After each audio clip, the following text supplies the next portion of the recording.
हड़प्पा का विकास और मोहनजोदड़ो की एंशियंट सिटी। सिंधु घाटी सभ्यता 2600 ईसा पूर्व तक काफी विकसित हो चुकी थी। अब लोगों को पहले के मुकाबले मौसम का और अधिक ज्ञान हो गया था, जिस वजह से खेती बेहतर होने लगी थी और अनाज का प्रोडक्शन भी बढ़ गया था। अब ये सभ्यता 2 शहरों तक सीमित नहीं थी, बल्कि कई बड़े शहरों में बदल चुकी थी।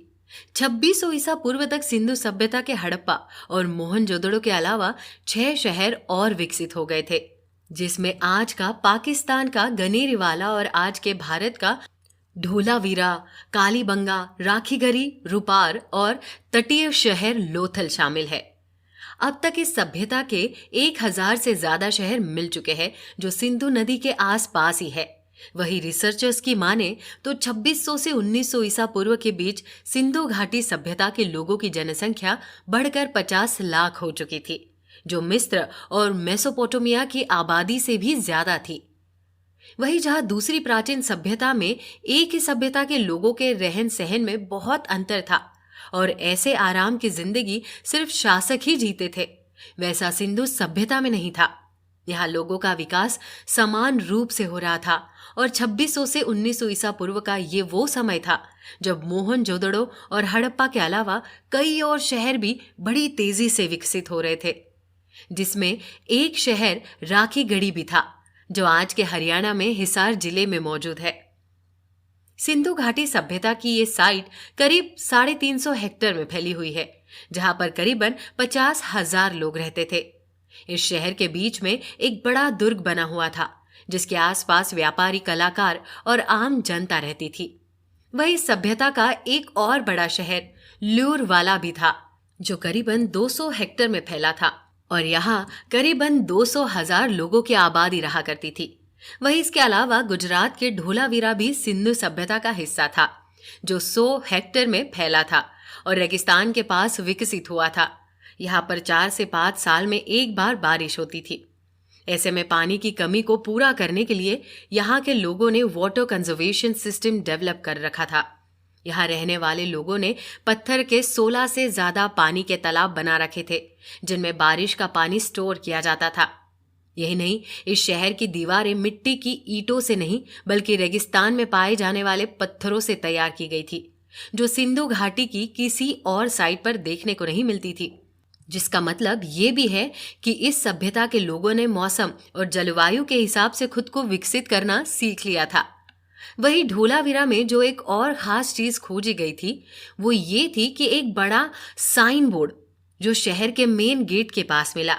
इस बोर्ड को लकड़ी से तैयार किया गया था और ये करीबन 3 मीटर लंबा था, जिस पर 10 सिंबल बने थे। आर्कियोलॉजिस्ट की माने तो ये किसी तरह का साइन बोर्ड हो सकता है। हाँ, लेकिन क्योंकि सिंधु सभ्यता की भाषा अभी भी पढ़ी नहीं जा सकी है, इसलिए इस पर क्या लिखा है ये भी एक रहस्य ही है। 1900 ईसा पूर्व तक ये सभ्यता 15 लाख वर्ग किलोमीटर में फैल चुकी थी, जिसका मतलब है कि ये सभ्यता अफगानिस्तान से लेकर दक्षिण में महाराष्ट्र के दायमाबाद, पश्चिम में पाकिस्तान ईरान बॉर्डर और पूर्व में उत्तर प्रदेश तक फैल चुकी थी। और इतने बड़े इलाके में ये लोग बिना किसी जंग और आक्रमण के रह रहे थे और शायद यही इनके तेजी से विकास का कारण भी था। ये शांत स्वभाव के थे। कुछ लोग खेती बाड़ी और पशुपालन करते थे और कुछ व्यापारी संबंधी कार्यों से जुड़े थे। Ancient city Mohenjodaro. मोहनजोदड़ो माने मुर्दों का टीला। पाकिस्तान के सिंध प्रांत में सिंधु नदी के किनारे बसे करीब 4000 साल पुराने इस शहर की खोज आज से करीब 100 साल पहले साल 1922 में हुई थी। 1922 में भारत के आर्कियोलॉजिस्ट डिपार्टमेंट यानी पुरातत्व सर्वेक्षण के सदस्य राखालदास बैनर्जी ने पाकिस्तान में सिंधु नदी के पास में खुदाई का काम किया था, जहां उन्हें सबसे पहले बुद्ध का एक स्तूप मिला, जिसके बाद उन्हें शक था कि इस जगह पर नीचे कुछ और इतिहास भी दबा हो सकता है। जिसके बाद इस खोज को आगे बढ़ाते हुए 1924 में काशीनाथ नारायण ने और 1925 में जॉन मार्शल ने खुदाई का काम करवाया। साल 1965 तक भारत के अलग अलग लोगों की कमांड में इस शहर की खुदाई करवाई गई, लेकिन इसके बाद इस खोज को बंद करा दिया गया, जिसके पीछे कारण ये था कि यहाँ होने वाली खुदाई से इस जगह की प्रकृति को नुकसान पहुंच रहा था। जिसकी वजह से ना चाहते हुए भी विभाग को अपनी रिसर्च रोकनी पड़ी। हालांकि तब तक इस शहर के बारे में पुरातत्व काफी कुछ जान चुके थे। यहां मिली चीजों से पता चलता है कि यह शहर सिंधु घाटी सभ्यता के प्रमुख शहरों में से एक था। मोहनजोदड़ो का यह शहर 2600 ईसा पूर्व में बना था और यह शहर सिंधु नदी के पश्चिम में था, जो उस समय का सिंधु सभ्यता का सबसे बड़ा शहर बनकर उभरा। हाँ, लेकिन यह शहर उस तरह विकसित नहीं हुआ जिस तरह से अब तक दूसरे नगर विकसित हुए थे। खुदाई के दौरान इस शहर से बड़ी बड़ी इमारतें, जलकुंड, मजबूत दीवार वाले घर, सुंदर चित्रकारी, मिट्टी और धातु के बर्तन, मुद्राएं, मूर्तियां, ईंटें, तराशे हुए पत्थर और भी बहुत सी चीजें मिली, जिससे ये पता चलता है कि ये शहर बहुत ही योजनाबद्ध तरीके से बनाया गया था, जिसमें अविश्वसनीय तरीके से सारी सुख सुविधाएं मौजूद थी। यहाँ बने घरों में पक्की ईंटों से बने स्नान घर और शौचालय थे।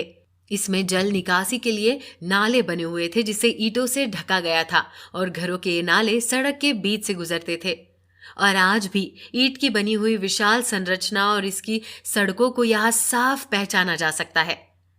माना जाता है कि सिंधु घाटी सभ्यता के इस शहर में उस समय 35,000 लोग रहा करते थे और शायद अगर इसकी खुदाई ना रुकती तो इस शहर से जुड़े और भी रहस्य सामने आ सकते थे। वहीं शहर में सार्वजनिक स्नान घर भी मौजूद थे, जिनका इस्तेमाल या तो किसी खास मौके पर या फिर वो लोग करते होंगे जिनके घरों में स्नान घर नहीं होता। इसके अलावा एक और खास बात जो इस शहर को सिंधु सभ्यता के इससे पहले के नगरों से अलग बनाती है, वो ये है कि शहर के बीच किला बना हुआ था, जिन्हें बहुत ही मोटी दीवारों से प्रोटेक्ट किया गया था। इतिहासकारों की माने तो इन दुर्ग यानी किलाओं में उच्च कोटि के अमीर लोग रहा करते होंगे, जो शायद शहर को सही ढंग से चलाने का काम करते।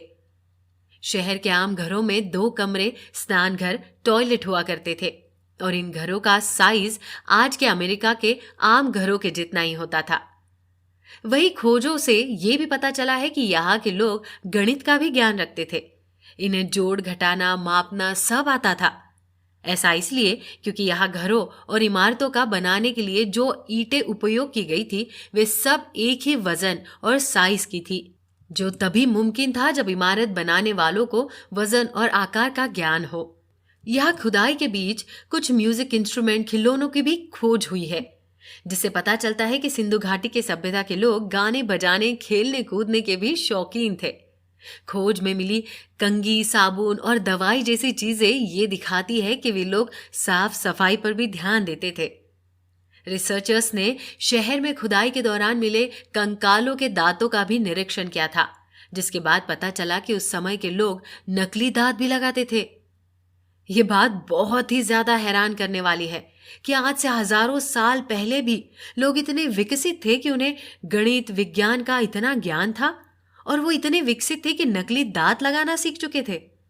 मोहनजोदड़ो में से मिली कई बहुमूल्य चीजों में से एक 10 सेंटीमीटर ऊंची एक लड़की की कांसे की मूर्ति भी थी, जिसे पता चलता है कि उस समय कांसे का इस्तेमाल काफी होता था। हाँ, लेकिन खोज में मिली लड़की की मूर्ति सिर्फ सिंधु सभ्यता घाटी के लोगों के धातु इस्तेमाल के बारे में नहीं बताती है, बल्कि उस समय के कला, समाज और समाज में महिलाओं को कितना महत्वपूर्ण रोल दिया जाता था ये भी दिखाते हैं। इस शहर के पुरातात्विक महत्व को देखते हुए यूनेस्को ने इसे विश्व धरोहर यानी वर्ल्ड हेरिटेज की सूची में भी रखा है। हाँ, लेकिन सिंधु घाटी सभ्यता का ये खूबसूरत नजारा पहले जैसा नहीं रहा।